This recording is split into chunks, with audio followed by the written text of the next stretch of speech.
আসসালামু আলাইকুম ওরহমতুল্লাহ। প্রিয় দর্শক বৃন্দ, স্বাগতম আজকের ভিডিওতে। আজ আমরা এমন এক স্থানে যাচ্ছি যেখানে শুয়ে আছেন ইসলামের ফিকহ ও জ্ঞানের মহিরুহু ইমাম মুহাম্মদ ইবনে ইদ্রিস আশ-শাফিঈ রহিমাহুল্লাহ এবং তার ওস্তাদ ইমাম ওয়াকিঈ ইবনে আল জাররাহ রহিমাহুল্লাহ। ইতিহাস বলে এই দুই আলেম ছিলেন এমন দুই নক্ষত্র যাদের আলো শতাব্দীর পর শতাব্দী ধরে সমগ্র উম্মাহকে পথ দেখিয়ে আসছে। চলুন শুরু করি এই ঐতিহাসিক সফর।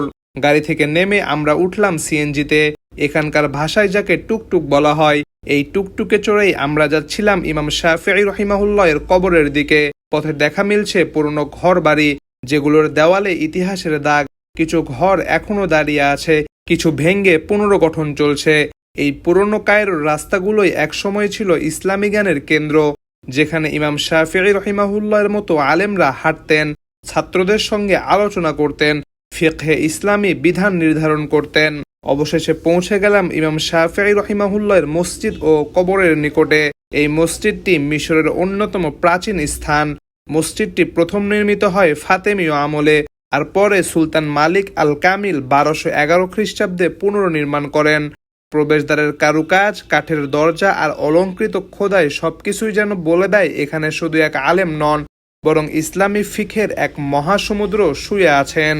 ইমাম মুহাম্মদ ইবনে ইদ্রিস আশ-শাফিঈ রহিমাহুল্লাহ জন্মগ্রহণ করেন খ্রিস্টাব্দ 767 সালে গাজা শহরে। মাত্র 7 বছর বয়সে কোরআন মুখস্থ করেন। ছোটবেলায় চলে যান মক্কায়, সেখানেই হাদিস ও ফিকহ শিখতে শুরু করেন। তার জীবনের বিশেষত্ব হল তিনি ইমাম মালিক রহিমাহুল্লাহ এর ছাত্র এবং পরে ইমাম ওয়াকিঈ রহিমাহুল্লাহ এর অধীনে হাদিস অধ্যয়ন করেন। তিনিই প্রথম ফিকহের নীতিমালা বা ব্যাখ্যাকে একটি সুসংগঠিত রূপ দেন। তার বিখ্যাত গ্রন্থ আর রিসালা ও আল আজও ইসলামী শরিয়ার গবেষণার ভিত্তি। ইমাম আহমদ ইবনে হাম্বল রহিমাহুল্লাহ পর্যন্ত তার ছাত্র ছিলেন। অর্থাৎ ইমাম শাফিঈ রহিমাহুল্লাহ ছিলেন এমন এক সেতু, যিনি হাদিস, ফিকহ ও কোরআনের ব্যাখ্যাকে একত্রিত করে ইসলামী আইনকে একটি পূর্ণাঙ্গ রূপ দেন। ভেতরে প্রবেশ করলে চোখে পড়ে 3টি কবর, ইমাম শাফিঈ রহিমাহুল্লাহ এবং সুলতান আল মালিক আল কামিল এবং তার স্ত্রী আশ-শামস। এই কবরের ভেতরে আপনি অনুভব করবেন এমন এক প্রশান্তি, যেন শতাব্দীর জ্ঞান আজও সেখানে নীরব বেঁচে আছে।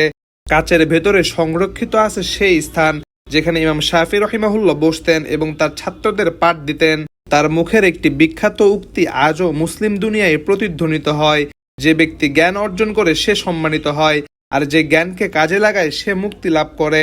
ইমাম শাফিঈ রহিমাহুল্লাহর নামে প্রতিষ্ঠিত ঐতিহাসিক মাদ্রাসা, যেখানে শত শত বছর ধরে কোরআন, হাদিস ও ফিকের পাঠ চলত।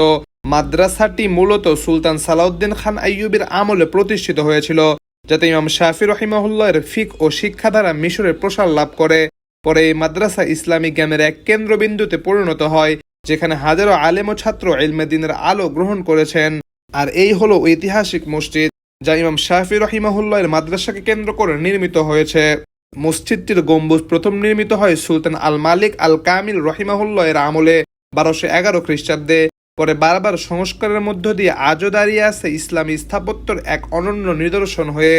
এরপর আমরা হাঁটা শুরু করলাম ইমাম শাফিঈর ওস্তাদ ইমাম ওয়াকিঈ ইবনে আল জাররাহ রহিমাহুল্লাহ এর কবরের দিকে। তিনি হানাফি ফিকহের গভীর জ্ঞানের অধিকারী ছিলেন।